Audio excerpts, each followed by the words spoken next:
চতুর্থ শ্রেণীর প্রিয় শিক্ষার্থীবৃন্দ, এমসি স্কুলের পক্ষ থেকে তোমাদের জন্য রইল অনেক অনেক ভালোবাসা। আজকে আমরা দেখব তোমাদের গণিত বইয়ের 96 পৃষ্ঠার সমাধান। তার আগে বলবো, চ্যানেলটিতে যদি নতুন হয়ে থাকো অবশ্যই চ্যানেলটি সাবস্ক্রাইব করবা, কারণ আমরা তোমাদের গণিত বইয়ের প্রতিটি পৃষ্ঠার সমাধান দেওয়ার চেষ্টা করতেছি। এখানে 1 নম্বর অঙ্কে বলছে, দেখুন সঠিক উত্তরটির পাশে টিক চিহ্ন দেই।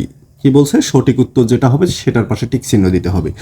1 নম্বর অঙ্কে বলছে নিচের কোনগুলো 5-এর গুণিতক। দেখো 5-এর গুণিতক কোনগুলো? 5-এর তোমরা নামতা পড়ো। 5 অক্ষে 5, 5 দুগুণে 10, 3 5 15, 4 5 20, 5 5 25। এগুলোর সঙ্গে কোনগুলো মিলে যায়? দেখো এই যে ঘ নম্বরটা 5, 15, 20। দেখো এখানে 0 তো 5-এর গুণিতক নয়, 0 5-এর গুণিতক নয়, আবার এখানে 18 5-এর গুণিতক নয়। সুতরাং এই তিনটা হবে না, হবে হচ্ছে উত্তর ঘ নম্বর। 6-এর গুণনীয়ক কয়টি? তাহলে 6-এর গুণনীয়ক কয়টি? দেখো 6-এর গুণনীয়ক 1 এবং 6, তারপর হচ্ছে 2 3। দেখো এই সংখ্যাগুলো দিয়ে 1 দিয়ে 6কে ভাগ দেওয়া যায়, 6 দিয়ে 6কে ভাগ দেওয়া যায়, 2 দিয়ে দেওয়া যায়, 3 দিয়ে দেওয়া যায়। তাহলে তো 4টি। তারপর বলছে নিচের কোন জোড়ার সংখ্যা দুইটি মৌলিক সংখ্যা? তাহলে কোন জোড়ার সংখ্যা দুইটি মৌলিক সংখ্যা? দেখো 53 এবং 59, এইটা হচ্ছে মৌলিক সংখ্যা। তোমরা মৌলিক সংখ্যা 4টা এর আগে দেখেছো। এরপর দেখো বলছে 18-এর গুণনীয়ক কয়টি? তাহলে 18-এর গুণনীয়ক দেখো, 18 গুণনীয়ক 18 অক্ষে 18, 18 গুণন 1, 18 অক্ষে 18। তারপর হচ্ছে 9 দুগুণ 18, 9 দুগুণ 18। তারপর হচ্ছে 3 6 18। তাহলে কয়টি? 1 2 3 4 5 6টি। তাহলে হচ্ছে 6টি। তারপর বলছে নিচের কোনটি সবগুলো মৌলিক সংখ্যা? তাহলে এখানে দেখো সবগুলো মৌলিক সংখ্যা কোনটার?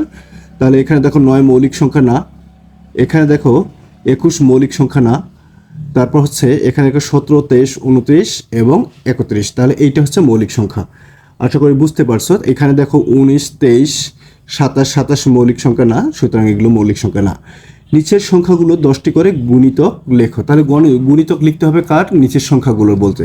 তাহলে তোমরা 3-এর নামতাও লিখে দাও। নম্বরে হচ্ছে 1 নম্বর অঙ্কটা 3-এর 10টি গুণিতক লিখতে বলছে। তাহলে 3 অক্ষে 3,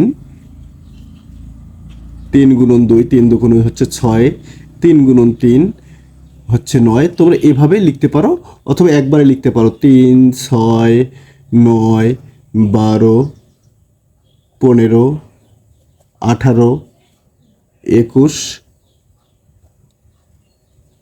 24 27 30। দেখো 1 2 3 4 5 6 7 8 9 10। এভাবে নামতা লিখেও তোমরা লিখতে পারো, এভাবে তোমরা লিখে দিতে পারো। এখন তোমাকে বলছে 4-এর গুণিতক। 4-এর নামতা পড়ো। 4 অক্ষে 4, 4 দুগুণে 8, তারপর হচ্ছে 3 4 12, 4 4 16। এভাবে তোমরা 6-এর নামতা পড়ো, 6-এর 10টি গুণিতক লেখো।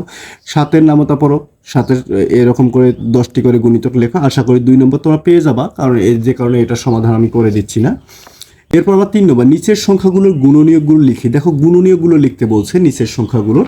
আমরা একটু দেখি নিচের সংখ্যাগুলোর গুণনীয়ক। 3 নম্বর বলছে 3 নম্বর সমাধান বলছে 9-এর গুণনীয়ক। 1 নম্বরে 9-এর গুণনীয়ক কোনগুলো? 1 গুণন 9 এবং 3 গুণন 3 সমান হচ্ছে 9। দেখো 3 3-কে 9, 9 অক্ষে 9। তাহলে এখানে কি 1 3 9। তাহলে 1 3 9 হচ্ছে 9-এর গুণনীয়ক। তারপর বলছে 12-এর গুণনীয়ক। 12-এর গুণনীয়ক কোনগুলো? দেখো এখানে 12 অক্ষে 12, 3 4 12, 6 দুগুণে 12। তাহলে কত হচ্ছে? 1 2 3 4 6 12। 1 2 3 4 6 12। এগুলো হচ্ছে 12-এর গুণনীয়ক। তারপর দেখো 15-এর গুণনীয়ক কোনগুলো? 15 অক্ষে 15, 3 5 15। তাহলে এখানে গুণনীয়কগুলো হচ্ছে 1 3 5 15, 1 3 5 15। এটা হচ্ছে 15-এর গুণনীয়ক। তারপর বলছে কি 18-এর গুণনীয়ক। দেখো 4 নম্বর 18-এর গুণনীয়ক। 18 গুণে 18 অক্ষে 18, 9 দুগুণে 18, 3 6 18। তাহলে 1 2 3 6 9 18। এগুলো হচ্ছে 18-এর গুণনীয়ক। অর্থাৎ যে সংখ্যাগুলো দিয়ে ভাগ করলে নিঃশেষে বিভাজ্য হবে সেগুলো হচ্ছে গুণনীয়ক আর কি। এরপর 5 নম্বর দেখো কি বলছে 24-এর গুণনীয়ক। 24-এর গুণনীয়ক ঠিক একইভাবে আমরা বের করেছি। দেখো এখানে 24 অক্ষে 24, 12 দুগুণে 24, 3 8 24, 4 6 24। তাহলে হচ্ছে 1 2 3 4 6 8 24। এগুলো হচ্ছে কিসের গুণনীয়ক? 24-এর গুণনীয়ক। এরপর 6 নম্বরটা দেখো বলছে 30-এর গুণনীয়ক। 30 অক্ষে 30, 15 অক্ষে 30, 3 10 30, 5 6 30। তাহলে হচ্ছে 1 2 3 5 6 10 15 30। এগুলো হচ্ছে 30-এর গুণনীয়ক। আশা করি বুঝতে পারছো। এরপর দেখো 4 নম্বর অঙ্কে বলছে নিচের সংখ্যাগুলোর মৌলিক গুণনীয়ক লিখি। তাহলে এই সংখ্যাগুলোর মৌলিক গুণনীয়ক লিখতে বলছে। দেখো 4 নম্বর অঙ্কটি আমরা সমাধান দেখব। এখানে দেখো অঙ্কগুলো আমি করে রেখেছি 4 নম্বর অঙ্ক। এখানে 4 নম্বর সমাধান দেখো, 1 নম্বর বলছে 10-এর গুণনীয়ক, 10-এর মৌলিক গুণনীয়ক, তাহলে মৌলিক সংখ্যাগুলো হবে। তাহলে 10কে আমরা ভেঙে লিখতে পারি 5 গুণন 10, 5 দুগুণে 10, তাহলে এখানে মৌলিক গুণনীয়ক হচ্ছে 5 এবং 2, কারণ 5 এবং 2 দুইটি মৌলিক সংখ্যা। তারপর দেখো 2 নম্বর বলছে 12-এর মৌলিক গুণনীয়ক, তাহলে 12 হচ্ছে কত, 6 দুগুণে 12, কিন্তু 6 তো মৌলিক সংখ্যা না, সুতরাং 6কে আবার ভেঙে লিখতে পারি আমরা 2 গুণন 3, তাহলে 2 গুণন 2 গুণন 3, তাহলে এখানে কি 2 দুগুণে 4, 3 4 12, তাহলে দেখো এখানে 2 2 3, তার মানে 2 এবং 3 হচ্ছে মৌলিক সংখ্যা, মৌলিক গুণনীয়ক। এখানে দেখো 15-এর মৌলিক গুণনীয়ক, 3 5 15, তাহলে 3 এবং 5 মৌলিক সংখ্যা, তাহলে 3 এবং 5 হচ্ছে মৌলিক গুণনীয়ক। এখানে দেখো 18কে আমরা ভেঙে লিখতে পারি 9 দুগুণে 18, আবার 3কে ভেঙে লিখতে পারি 3 গুণন 3, 3 3কে 9, তাহলে এখানে 2 3 3, তাহলে 2 3 3, তাহলে দুইটা 3 মিলে আমরা একটা 3 লিখবো, তাহলে 2 এবং 3 হচ্ছে মৌলিক গুণনীয়ক। নম্বরে 24-এর মৌলিক গুণনীয়ক, তাহলে 12 দুগুণে 24, 12কে ভেঙে লিখতে পারি 6 দুগুণে 12, আবার 6কে ভেঙে লিখতে পারি 2 গুণন 3, 3 দুগুণে 6, তাহলে এখানে 24-এর গুণনীয়ক হচ্ছে 2 গুণন 2 গুণন 2 গুণন 3, তাহলে এখানে সবগুলো 2 মিলে একটা 2 এবং 3, তাহলে মৌলিক গুণনীয়ক হচ্ছে 2 এবং 3। এখানে দেখো 28-এর মৌলিক গুণনীয়ক, 28-এর মৌলিক গুণনীয়ক 14 দুগুণে 28, 14কে ভেঙে লিখতে পারি 7 দুগুণে 14, এবার দেখো 2 2 7, তাহলে এখানে 2 2 7 এবং 7 আর 2 হচ্ছে মৌলিক গুণনীয়ক। আশা করি বুঝতে পারছো যে তোমাদের এখানে 4 নম্বর যে সমাধানগুলো দেওয়া আছে এটা বুঝতে পারছো। 5 নম্বর অঙ্কে বলছে দেখো বক্সের সংখ্যাগুলোর মধ্যে কোনগুলো মৌলিক কোনগুলো যৌগিক লিখি, তাহলে মৌলিক সংখ্যা এবং যৌগিক সংখ্যাগুলো লিখতে বলছে। তাহলে আমরা মৌলিক সংখ্যা এবং যৌগিক সংখ্যাগুলো লিখে রেখেছি, আমি তোমাদেরকে দেখাচ্ছি। বক্সের সংখ্যাগুলোর মধ্যে কোনগুলো মৌলিক এবং কোনগুলো যৌগিক লিখি। আমরা জানি মৌলিক সংখ্যার গুণনীয়ক থাকবে হচ্ছে কয়টা, 2টা, আর যৌগিক সংখ্যাগুলো গুণনীয়ক থাকবে 2 এর অধিক, তাহলে 2 এর অধিক যেগুলো গুণনীয়ক আছে সেগুলো হচ্ছে যৌগিক সংখ্যা, আর 2টা যাদের গুণনীয়ক আছে তারা হচ্ছে মৌলিক সংখ্যা। দেখো মৌলিক সংখ্যা আমি এখানে লিখেছি 31 41 47 61 73 83 97, এগুলো হচ্ছে মৌলিক সংখ্যা। আর বাকি এখানে যেগুলো দেখতে পাচ্ছ এগুলো হচ্ছে যৌগিক সংখ্যা, 24 35 39 51, তারপর হচ্ছে 56 68 75 81 88 91 95 99, এগুলো হচ্ছে কি সংখ্যা, যৌগিক সংখ্যা। আশা করি বুঝতে পারছো। মৌলিক সংখ্যাগুলো গুণনীয়ক থাকবে হচ্ছে 2টি, আর যৌগিক সংখ্যাগুলো গুণনীয়ক থাকবে হচ্ছে 2 এর অধিক।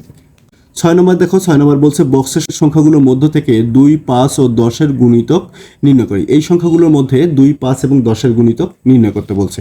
বক্সের সংখ্যাগুলোর মধ্যে 2 5 এবং 10-এর গুণিতক নির্ণয় করি। গুণিতক মানে হচ্ছে কি, নামতাগুলো নির্ণয় করতে বলছে। দেখো যদি একক স্থানীয় অঙ্কে 0 একক স্থানীয় অঙ্কে 0 এবং জোড় সংখ্যা থাকে সেগুলো হচ্ছে 2 এর গুণিতক। তাহলে এগুলো দেখো আমরা যেগুলো একক স্থানীয় অঙ্কে জোড় সংখ্যা আছে সেগুলো আমরা লিখছি। দেখো এখানে এটা হচ্ছে জোড় আছে, তাহলে এটা হচ্ছে 2 এর গুণিতক, এটা হচ্ছে 2 এর গুণিতক, 0 আছে 2 এর গুণিতক, জোড় আছে 2 এর গুণিতক, জোড় আছে 2 এর গুণিতক, 0 আছে 2 এর গুণিতক, 0 আছে 2 এর গুণিতক, 0 আছে 2 এর গুণিতক এবং জোড় আছে 2 এর গুণিতক। এখানে 0 আছে 2 এর গুণিতক। তারপর বলছে 5 এর গুণিতক, 5 এর গুণিতক, 5 এর গুণিতক কোনগুলো, 5 এর গুণিতক হচ্ছে কোনগুলো, 5 এর গুণিতক হচ্ছে একক স্থানীয় অঙ্কে 0 এবং 5 থাকবে। তাহলে দেখো 0 এবং 5, তাহলে এটা হচ্ছে 5 এর গুণিতক, এটা হচ্ছে 5 এর গুণিতক, এটা হচ্ছে 5 এর গুণিতক, এটা হচ্ছে 5 এর গুণিতক, এটা হচ্ছে 5 এর গুণিতক, এটা হচ্ছে 5 এর গুণিতক, এটা হচ্ছে 5 এর গুণিতক, এটা হচ্ছে 5 এর গুণিতক, এটা হচ্ছে 5 এর গুণিতক। কেন? কারণ 0 এবং একক স্থানীয় অঙ্কে 0 এবং যদি 5 থাকে সেগুলো হচ্ছে 5 এর গুণিতক। তারপর বলছে দেখো 10-এর গুণিতক। আমরা 10-এর গুণিতক জানি কি, শেষ একক স্থানীয় অঙ্কে যদি 0 থাকে, শুধু যদি 0 থাকে সেগুলো হচ্ছে 10-এর গুণিতক। তাহলে 10-এর গুণিতক কোনগুলো, একক স্থানীয় অঙ্কে 0, তাহলে এইটা হচ্ছে 10-এর গুণিতক, 0 আছে, এটা হচ্ছে 10-এর গুণিতক, এটা হচ্ছে 10-এর গুণিতক, এটা হচ্ছে 10-এর গুণিতক এবং এটা হচ্ছে 10-এর গুণিতক। আমরা এখানে 10-এর গুণিতকগুলো লিখেছি। আশা করি বুঝতে পারছো যে 10-এর গুণিতকগুলো যদি একক স্থানীয় অঙ্কে 0 থাকে সেটা হচ্ছে 10-এর গুণিতক। দেখো 7 নম্বর অঙ্কটি কি বলছে। 7 নম্বর বলছে রাসেল তার জন্মদিন উপলক্ষে 24টি চকলেট কিনলো। সে তার বন্ধুকে চকলেটগুলো সমান ভাগে ভাগ করে দিতে পারবে। কতজন বন্ধুকে সমান ভাগে চকলেটগুলো ভাগ করে দিতে পারবে? দেখো আমরা সমাধানটা এখানে করে রেখেছি। এখানে বলছে রাসেল তার জন্মদিন উপলক্ষে 24টি চকলেট কিনলো। সে তার কতজন বন্ধুকে সমান ভাগে ভাগ করে দিতে পারবে। এখানে দেখো 24-এর গুণনীয়কগুলো আমরা বের করেছি। 24-এর গুণনীয়কগুলো কোনগুলো? 24-এর গুণনীয়ক হচ্ছে 1 2 3 4 6 8 12 24, এগুলো হচ্ছে 24-এর গুণনীয়ক। দেখো 24-এর গুণনীয়ক মানে কি, 24কে যা দ্বারা 24কে ভাগ করলে নিঃশেষে বিভাজ্য, কোনো ভাগশেষ থাকবে না, মানে সমান ভাগে ভাগ করে দেওয়া যাবে। তার মানে এখানে 24টি চকলেট সমানভাগে ভাগ করে দিতে পারবে কতজনের মধ্যে? একজনের মধ্যে দিতে পারবে। একজনকে দিলে হচ্ছে 24 জনে 24টি চকলেট পাবে, দুইজনকে দিলে হচ্ছে 12টি করে চকলেট পাবে, তিনজনকে দিলে দেখো 8টি করে চকলেট পাবে, চারজনকে দিলে হচ্ছে 6টি করে পাবে। এভাবে তোমরা এই অঙ্কটি সমাধান করে নিবা। 8 নম্বর অঙ্কে বলছে 28, 30 এবং 35 সংখ্যা তিনটি দ্বারা বিভাজিত সংখ্যা নির্ণয় করে একটা গল্প তৈরি করি। দেখো 28 এটা হচ্ছে 2 দ্বারা বিভাজিত, 30 হচ্ছে 2 দ্বারা বিভাজিত এবং 35 হচ্ছে 5 দ্বারা বিভাজিত। মানে এই দুটি সংখ্যা হচ্ছে 5 দ্বারা বিভাজিত আর এই দুটি হচ্ছে 2 দ্বারা বিভাজিত। তাহলে দেখো আমরা এখানে একটি গল্প লিখেছি। এই হচ্ছে তোমাদের যে 96 পৃষ্ঠা ছিল সেই 96 পৃষ্ঠার সমাধান। আশা করি বুঝতে পারছো যে তোমাদের 96 পৃষ্ঠার অঙ্কটি কীভাবে সমাধান করতে হবে। আজকের ক্লাসটি এখানেই শেষ করব। তার আগে বলবো, চ্যানেলটিতে যদি নতুন হয়ে থাকো অবশ্যই চ্যানেলটি সাবস্ক্রাইব করবে এবং তোমাদের কোনো পৃষ্ঠার সমস্যা থাকলে অবশ্যই সেটা কমেন্টে উল্লেখ করবে। সবাই ভালো থাকো, সুস্থ থাকো, ধন্যবাদ।